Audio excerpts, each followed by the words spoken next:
중세기의 위대한 신학자 어거스틴은 고백록에서 이런 말을 했습니다. 인간의 마음은 하나님 안에서 자신을 발견하기 전까지는 진정한 쉼을 얻을 수 없다 라고 그렇게 이야기했어요. 여러분, 현대사회가 어떤 사회입니까?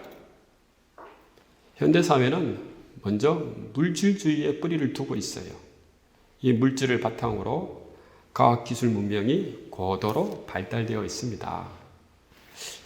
두 번째로 현대사회는 어떤 사회입니까? 무신론적 문화가 팽배한 사회예요. 신을 부정하는 그런 무신론의 영향이 우리 삶 곳곳에 다 있습니다. 마지막으로 현대사회는 상대주의가 우세한 그런 사회이다. 절대적인 진리와 절대적인 가치가 부정됩니다. 물질주의, 무신론, 이 상대주의가 현대사회의 가장 큰 특징 중에 하나입니다. 우리 모두는 이런 영향을 받고 삽니다. 그러나 이런 영향을 받고 사는 현대인이라고 할지라도 그 내면 깊은 곳에는 피할 수 없는 질문이 있어요. 그 질문이 뭘까요? 그것은 다름 아닌 나는 누구인가? 라고 하는 거예요. 이 말이 좀 더 확장되면은 인간은 누구인가? 라고 하는 것이에요. 인간은 동물과 다른 것이 있습니다. 이성이 있죠. 이성만 있습니까? 그렇지 않아요. 이 이성을 기초로 하는 자각이라고 하는 충만한 의식성이 있습니다. 인간은 세상을 살면서 제일 먼저 자신을 의식하며 삽니다. 그죠? 그리고 자기의 경험을 의식하며 삽니다. 그리고 생로병사를 의식하며 살아요. 결국에는 죽는다는 죽음을 의식하고 살아갑니다. 이런 의식이 없는 사람이 아무도 없어요. 그러기에 유한한 자신의 인생 가운데서 인생의 의미와 목적을 찾으려고 항상 노력하고 그 마음을 가지고 살아갑니다. 과학기술이 발달되기 이전에 인간은 하나님을 창조주로 여기는 것이 당연했어요. 인간을 피조물로 여기는 것이 당연했어요. 인간이 살아가야 하는 그런 삶의 환경은 척박했지만은 그래도 적어도 자신이 어디서 오며 어디로 가는지는 알고 있었어요. 눈에 보이는 물질 세계로 넘어선 더 높은 차원을 바라보는 믿음이 있었다는 것이죠. 그러나 현대인들은 그렇지 못해요. 과학기술 문명이 인간을 전지전능한 신으로 만들었어요. 그 신의 자리에 인간을 대신 세워뒀습니다. 인간이 못하는 것이 없어요. 모든 것이 다 기술로서 가능한 그런 시대가 되었습니다. 그럼에도 불구하고 인간은 자신의 이해에 대해서는 부분적인 이해에 머무르고 있습니다. 온전한 알미 없어요. 전지전능한 능력을 가졌음에도 불구하고 자기 자신에 대해서는 잘 모른단 말이에요. 이게 바로 현대인입니다. 왜 그럴까요? 인간의 과학기술과 물질 문명은 발전했지만은 인간의 영적인 능력과 그 감수성은 퇴보했기 때문입니다. 단지 표피적인 감각만을 위해서 자신의 능력과 시간을 보내려고 합니다. 그러나 여러분, 물질적인 풍요와 감각적인 추구만으로서 채울 수 없는 부분이 있어요. 그것은 다름 아닌 인간의 잠재된 욕구에서 나오는 어떤 허전함입니다. 공허함이에요. 이 부분을 채울 수가 없는 거예요. 많은 사람들이 이 부분을 채우려고 하다가 잘못된 길로 그 인생을 낭비하는 것입니다. 교회를 열심히 다니는 사람들도 마찬가지예요. 자신에 대해서, 자신의 인생에 대해서 많은 질문을 하지만은 교회가 좀처럼 그 질문에 대한 답을 잘 주질 못해요. 그래서 사람들이 교회를 떠나죠. 그러면 어디로 갑니까? 이단으로 가는 거예요. 교회 다니지 않는 사람들, 다른 데는 종교에 관심을 가지는 사람들도 인간의 궁극적인 물음에 대해서 답을 찾으려고 하다가 유사 종교로 찾아갑니다. 요즘 이런 사람들이 많아요. 여러분, 인간은 누구입니까? 성경은 우리에게 인간이 누구라고 말씀하고 있습니까?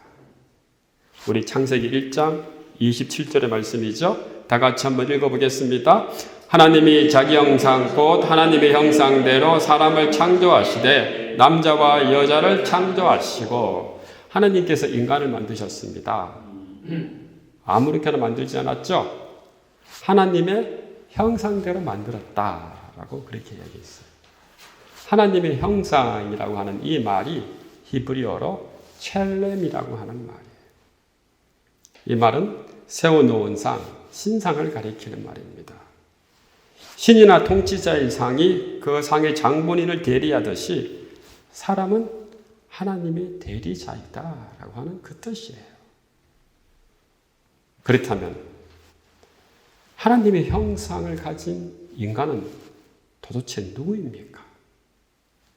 첫 번째로요, 인간은 존엄한 존재입니다.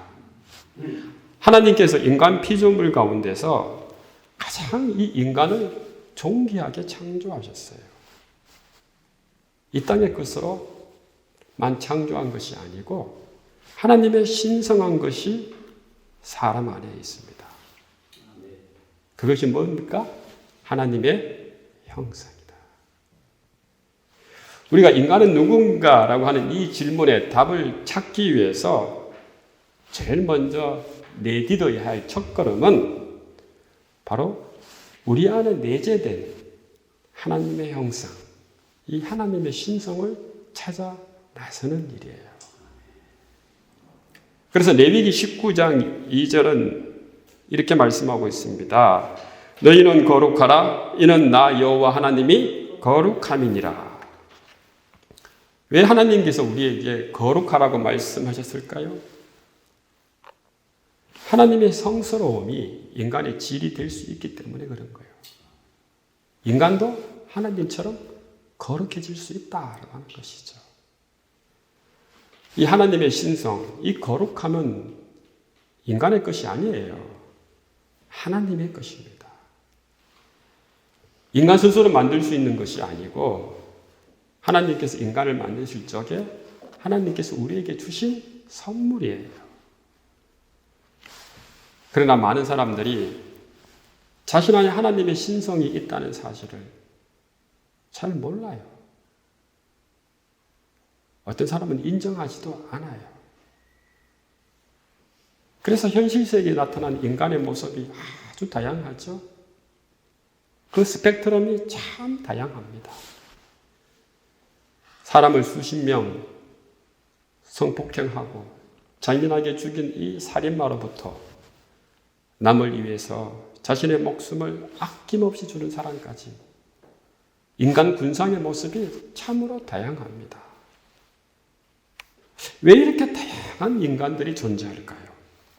그것은 다름 아닌 자신 안에 하나님의 형상이 있다는 것을 모르고 살기 때문에 그런 거예요. 자신 안에 하나님의 신성이 내재되어 있다는 사실을 잘 모르고 살기 때문에 그런 거예요. 그저 감각적인 욕구에 충실하며 삽니다. 삶을 충동적으로 삽니다. 삶을 그저 내키는 대로 사는 거예요. 자신 안에 내재된 그 하나님의 거룩한 신성을 잊어버리고 살다가 나중에 허무하게 자신의 인생을 마감하는 거예요. 화장실 안에 거울이 있습니다. 이 거울을 처음 달았을 때는 거울이 모든 모습을 잘 비추죠. 우리의 눈과 코와 입과 머리카락 세세하게 잘 비춥니다. 근데 시간이 지나면 지날수록 거울이 어떻게 됩니까? 흐려지고 더러워지죠. 나중에는 거기와 때가 끼죠. 더 시간이 지나면은 거울이 조각조각 나면서 깨집니다. 그럴 적에 우리는 거울을 통해서 우리의 모습을 잘 볼 수 있을까요? 잘 볼 수 없어요. 그래서 거울에 낀 그 먼지와 때를 열심히 닦아보기도 합니다. 어느 정도는 좀 우리를 볼 수가 있죠. 그러나 깨어진 거울을 통해서는 온전한 우리의 모습을 볼 수가 없는 거예요. 마찬가지입니다, 여러분. 우리 안에 있는 하나님의 그 거룩함을 찾기 위해서 가장 먼저 해야 될 일이 뭘까요? 우리 안에 있는 먼지와 때를 찾는 일이에요. 이것을 뭐라고 말하느냐? 우리의 죄성을 먼저 깨닫는 일이라고 하는 거예요. 죄성을 깨닫는 말이 무슨 말입니까? 인간 스스로 거룩함을 찾으라고 해도 찾을 수 없다는 그 능력을 먼저 인정하는 거예요. 깨어진 거울을 통해서 아무리 우리가 우리 자신의 모습을 보려고 해도 볼 수 없듯이 깨어진 하나님의 형상을 통해서는 인간 스스로 결코 그 거룩성을 회복할 수가 없는 거예요. 인간이 가지고 있는 문제의 본질은 바로 여기에 있다는 거예요. 그렇다면 어떻게 우리가 하나님의 형상을 회복할 수 있을까요? 성경은 우리에게 그 답을 분명히 제시하고 있습니다. 로마서 3장 23절과 24절의 말씀이죠. 그리스도 예수 안에 있는 속량으로 말미암아 하나님의 은혜로 값없이 어렵다 하심을 얻은 자 되었느니라. 이 예수를 하나님이 그의 피로서 믿음으로 말미암는 화목제물로 세우셨으니 이는 하나님께서 길이 참으시는 중에 전에 지은 죄를 간과하심으로 자기의 의로우심을 나타내려 하심이니 깨어진 하나님의 형상, 오직 예수 그리스도를 통해서만이 회복할 수 있는 거예요. 주님의 그 은혜 가운데서 우리는 값없이 어렵다함을 증안받을 수 있는 것이죠. 사랑하는 성도 여러분, 예수 그리스도를 통해서 다시 한번 우리 안에 내재된 그 하나님의 형상을 회복하는 저와 여러분 되시기를 주님의 이름으로 축원합니다. 이 하나님의 형상이 회복되는 그 순간 우리에게는 하나님의 자녀로서 가지는 증거가 나타나는 거예요. 거룩함을 회복한 이 하나님의 자녀에게 나타나는 증거가 있어요. 그게 뭘까요? 바로 성령의 임재라고 하는 것이죠. 그래서 달라요. 거룩함을 회복한 사람과 회복하지 못한 사람, 성령의 임재가 있느냐 없느냐, 그 차이를 가지고 있는 것입니다. 성령께서 우리 안에 역사하셔서 우리를 어떻게 거룩한 사람으로 만드십니까? 고린도전서 6장 19절과 20절의 말씀이죠. 다 같이 한번 읽어보겠습니다. 너희 몸은 너희가 하나님께로부터 받은 바 너희 가운데 계신 성령의 전인 줄을 알지 못하느냐? 너희는 너희 자신의 것이 아니라 값으로 산 것이 되었으니 그런즉 너희 몸으로 하나님께 영광을 돌리라. 하나님의 신성, 하나님의 거룩함이 내재된 우리를 지금 어떻게 표현하고 있어요? 성령의 전이다. 이게 바로 우리의 모습이에요, 여러분. 근데 이 성령의 전은 누구의 것이라고요? 하나님의 것이다 라고 하는 것이죠. 왜 하나님의 것입니까? 원래 하나님께서 하나님의 형상대로 창조하셨기 때문에 그런 거예요. 사랑하는 성도 여러분, 오늘 이 시간 여러분의 그 하나님의 형상이 회복되어 하나님의 거룩함이 차고 넘치는 그런 은혜가 있기를 주님의 이름으로 축원합니다. 두 번째로 하나님의 형상으로서 인간은 누구입니까? 인간은 누구나 구별 없이 존귀한 자입니다. 부자와 가난한 자, 지혜로운 자와 어리석은 자, 선한 자와 악한 자, 성공한 자와 실패한 자, 모두가 하나님의 형상으로 창조되었어요. 인간이 존엄한 이유는 인간이 이루어 놓은 그런 능력이나 덕이나 재능 때문에 위대한 이유가 아닙니다. 인간이 존엄한 이유는 바로 인간 안에 하나님의 형상이 있기 때문에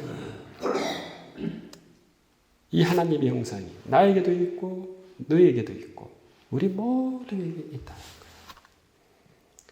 그래서 우리가 사람을 사랑해야 되는 거예요. 왜? 하나님의 형상대로 창조되었기 때문입니다. 레위기 19장 18절 한번 읽어보겠습니다. 원수를 갚지 말며 동포를 원망하지 말며 내 이웃 사랑인을 내 자신과 같이 사랑하라. 나는 여호와이니라. 이 말씀은 모든 사람을 사랑하라는 겁니다. 원수도 사랑하고 동포도 사랑하는, 지혜로운 자도 사랑하고 어리석은 자도 사랑하고 선한 자도 사랑하고 악한 자도 사랑하고 모든 사람을 다 사랑하라는 거예요. 왜? 하나님의 형상대로 창조되었기 때문에. 그래서 우리가 사람을 사랑하기 위한 첫걸음은 무엇이냐? 우리 안에 내재되어 있는 하나님의 형상을 찾아 나서는 거예요. 하나님의 형상 안에서 인간은 모두 다 누구나 구별 없이 존귀한 존재입니다. 근데 우리가 살아가는 이 현실 세계는 어떻습니까? 세상은 어때요? 그렇지 않죠? 사람들마다 다 자기가 사는 경계가 있어요. 그 경계가 돈이 되기도 하고 권력이 되기도 하고 학벌이 되기도 하고 지역이 되기도 해요. 얼마 전에 기생충이라고 하는 영화가 상영된 적이 있습니다. 이 영화에서는 냄새로 경계를 짓습니다. 반지하에 사는 사람들은 쾌쾌하고 뭔가 부담스러운 그런 냄새를 가지고 살지만은 지상에서 호화롭게 사는 사람들은 어떤 냄새를 가지고 삽니까? 향기롭고 아름다운 냄새를 가지는 거예요. 이 냄새를 통해서 가진 자와 못 가진 자를 구분짓는 거예요. 우리 사회에서 가진 자는 자신의 경계 안에서 자신이 주인이 되며 자신의 경계가 주는 그 기득권을 마음껏 누리며 삽니다. 자신의 경계가 주는 자유로 인해서 그 포만감 속에 살아가고 있어요. 자신의 경계 밖에 있는 다른 사람들에 대해서 별로 관심이 없어요. 혹여나 다른 사람들이 자신의 경계를 넘어올 적에는 가감히 배척하며 때로는 무시하고 싫어합니다. 한편으로 가난한 자는 자신이 가지고 있는 이 경계를 넘으려고 많은 시도와 노력을 해봅니다. 때로는 자신의 경계를 넘어서 다른 경계로 이동을 하기도 합니다. 그리고 대다수는 자신의 경계에 부딪혀서 좌절과 실패를 맛봅니다. 나중에는 자신의 경계 밖에 있는 다른 사람들에 대해서 시기합니다. 분노합니다. 열등감 속에서 외롭게 살아가는 거예요. 이것이 오늘날 우리 사회가 가지고 있는 문제입니다. 여러분, 이런 경계가 있을 적에 우리가 사람을 사랑할 수 있을까요? 결코 사랑할 수 없어요.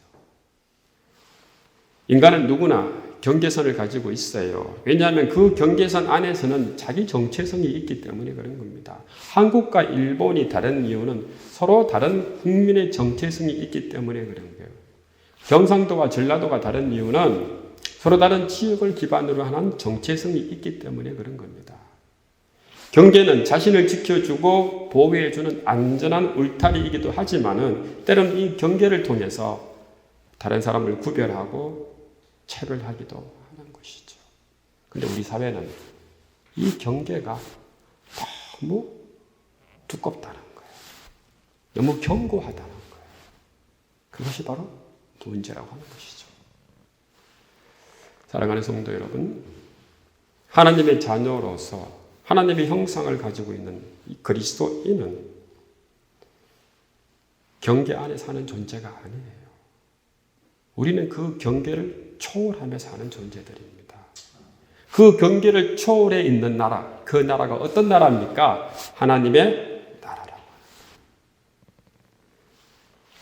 그래서 그리스도인의 정체성은 인간적에 있는 것에 있는 것이 아니고 하나님께서 주시는 거예요. 모든 인간은 하나님의 형상으로 만들어졌습니다. 그래서 누구든지 예수 그리스도를 주로 고백하기만 하면은 우리는 경계를 초월하여 하나님의 자녀가 될 수가 있는 것입니다. 사랑하는 성도 여러분, 오늘 이 시간 여러분의 정체성이 어디에 있습니까? 이 땅의 것에 있어요? 돈에 있어요? 학벌에 있어요? 지역에 있어요? 다 헛되고 헛된 거예요. 우리의 정체성은 오직 하나님 안에만 있어야 될 줄 믿습니다. 셋째로서 하나님의 형상으로서 인간은 누구입니까? 다름 아닌 인간은 하나님의 피조물이면서 하나님과 교제할 수 있는 유일한 존재라는 거예요. 하나님께서 만드신 창조물 중에서 하나님과 교제할 수 있는 존재는 누가 있습니까? 사람밖에 없어요. 하나님과의 교제는 모든 피조물 가운데서 인간에게만 허용된 하나님의 선물이자 능력입니다. 왜냐하면 하나님의 형상으로 만들어진 인간에게는 하나님과 교제할 수 있는 능력이 있기 때문입니다. 그런데 왜 우리가 하나님과 교제하며 살아야 될까요? 하나님과 교제하며 살 적에 우리는 비로소 하나님으로부터 무한한 은혜를 공급받을 수 있고 그 은혜를 통해서 우리의 삶의 의미를 찾고 또 삶이 균형을 잡으면서 인간다운 삶을 살아갈 수 있게 하는 것입니다. 사도 요한은 요한복음 15장 5절에서 그 모습을 이렇게 이야기하고 있습니다. 나는 포도나무여 너희는 가지라. 그가 내 안에 내가 그 안에 거하면 사람이 열매를 많이 맺나니 나를 떠나서는 너희가 아무것도 할 수 없음이라.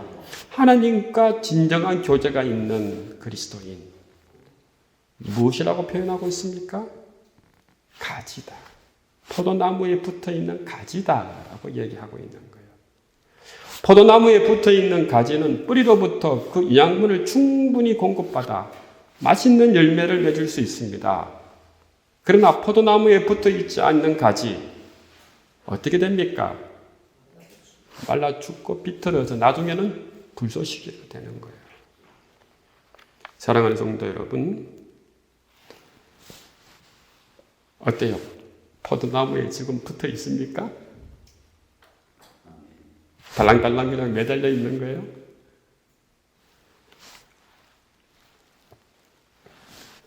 우리는 하나님과 깊은 교제를 회복하며 살아야 돼요.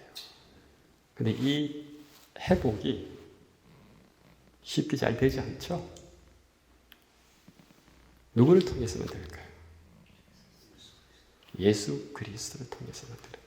이게 바로 성경의 진리예요. 다른 것을 통해서는 우리는 하나님과의 교제를 회복할 수가 없어요.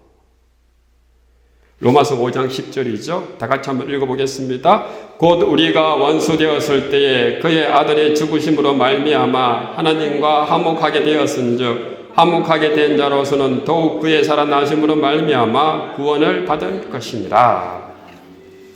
하나님과 원수 되었을 때 화목할 수 있는 유일한 방법은 무엇이라고요?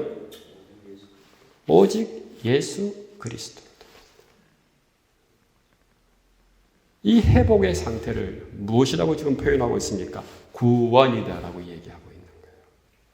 사랑하는 성도 여러분, 하나님과 진정한 교제를 회복하는 저와 여러분 되시기를 주님의 이름으로 축원합니다. 말씀을 정리하겠습니다. 현대사회는 인간의 과학과 기술로 인해서 물질 문명이 고도로 발달한 사회입니다. 신의 자리에 인간이 대신한 무신론이 판을 치고 있고 상대주의가 자리 잡고 있는 그런 사회예요. 그러나 인간의 영적인 감수성과 그 능력은 점점 메말라가고 퇴보되고 있어요. 방황하는 사람들이 참 많습니다. 자신이 누구이고 자신이 어디서 와서 어디로 가는지에 대해서 답을 찾지 못하고 헤매는 사람들이 참 많습니다. 성경은 우리에게 분명히 그 대안을 제시해 주고 있습니다. 인간은 누구이고 어떻게 인생을 살아야 될까? 성경은 인간이 하나님의 형상으로 창조되었고 그 하나님의 형상이 사람을 사람답게 한다는 것입니다.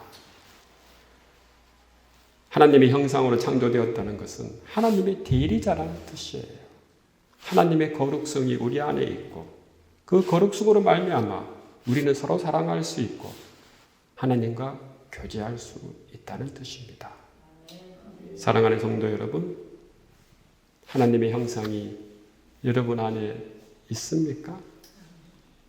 날마다 이 형상을 회복하면서 성화의 삶을 사는 저와 여러분 되시기를 주님의 이름으로 축원합니다.